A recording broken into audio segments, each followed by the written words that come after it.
Por kush i bën këto krahasime, nuk duhet harroj se përtej këtyre që them unë, Gjermania është një shtet model i së drejtës. Prezumimin e pavajsisë Gjermania e ka në një pjedestal ari. Nuk imagjinohen dot në Gjermani tezgat, lavazhet dhe tenxheret e pazarit politik dhe mediatik, të mbushura me materiale të nxjerra vjedhurazi, me bekimin e prokurorëve nga dosjet dimore. Dhe ku, në Gjermani, gjykata i bën të pavlefshme ato materiale që dalin rrugëve dhe që mendohet se kanë cënuar balancën e drejtësisë duke u përdorur si ushqim mediatik për të influencuar rezultatin e procesit. Jo vetëm kaq, po në Gjermani dhe në tjera vende europiane drejtësia nuk merret me gërmime në të kaluarën e ministrive dhe të agjensive, sepse nuk e ka fituar pavarësinë para 10 vjetësh. Dhe nuk e ka filluar punën prokuroria e pavarur para 5 vjetësh. Po prej shekujsh, prezumimi i pavajsisë në Gjermani është në pjedestalin e hartë nga kusht se ka zbritur askush, pa llogaritur kohrat e tmerrshme që ka kaluar Gjermania në një fazë të historisë vet. Kështu që atje nuk ka dyshime të natyrës historike mbi korrupsionin për të qëmtuar në për arkivat e dikastereve të qeverisë. Siç ndodh këtu, ku siç e thash, mbi 85% e çështjeve i takojnë mandatit ton të parë dhe dytë. Apo ndonjë çështje i takon dhe atyre paranesh, po ato të atyre paranesh janë çështje që nuk kanë ngut ato.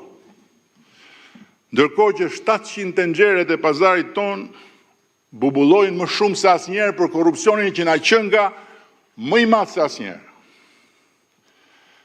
Dhe nga ana tjetër, as në Gjermani dhe as në demokracitë e tjera të konsoliduara të Europës nuk ka një kompani transporti prokuroria, ose më saktë nuk funksionon prokuroria si kompani transporti që merr male me dokumenta nga arkivat e ministrive dhe të agjensive dhe i çon në zyrat e prokurorisë. Madje, tani është arritur dhe një nivel tjetër. Se deri dje ishte niveli që një konkurrent i mërzitur pse humb një tender, i shkruan spakut, pa dhënë as edhe një provë, vetëm duke bërë fantazinë e tij, dhe hapet hetimi mbi bazë dokumentash. A thua se shteti nuk i ka institucionet që merren me shqyrtim e dokumenta. Po tani kërrehen dhe futen në furgon edhe dokumentat e një tenderi që është në proces, që nuk ka mbaruar fare, është në proces. Po në Gjermani këto nuk i imagjinon dot njeri, sepse andej kufit mes problemeve administrative dhe problematikës penale janë shkruar përpara se sa ata të nxirrin shtyp shkronjën. Jo si në Shqipërinë e kësaj faze të re historike në drejtësi, kur drejtësia e pavarur duhet të rritet duke mësuar. Po duke mësuar në kurriz të lirive dhe drejtave të njerëzve. Duke mësuar edhe deri në dhunim të administratës apo të sipërmarrjes. Se është kollaj të marrësh të pandehur një tufë sipërmarrësish edhe ti linçosh publikisht.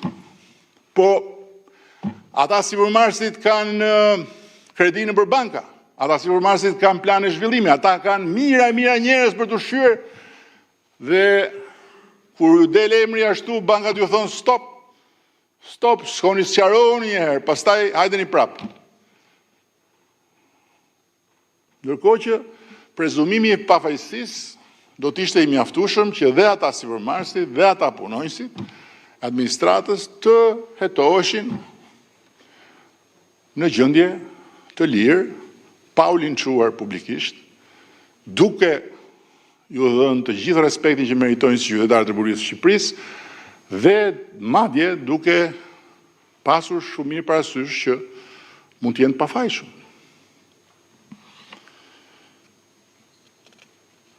Dhe kundërshtarët tanë s'kan arsye ta kujtojnë përkundrazi, por ne s'duhet ta harrojmë për asnjë çast se ne jemi këtu për të çuar punët e shumta përpara, pa e ulur po duke rritur ritmin. Dhe prandaj u zgjata në këtë panoramë mjegulle, sepse është shumë e rëndësishme që ne të fokusohemi shumë më tepër në punët tona dhe të përqendrohemi shumë më tepër në objektivat tona, duke parë të gjithë përpara dhe duke shmangur shikimet mbi njëri tjetrin, mendoj unë.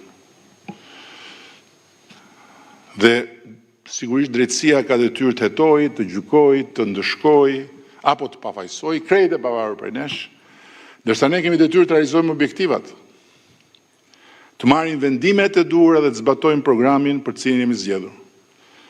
Krejt të pavarur nga drejtësia.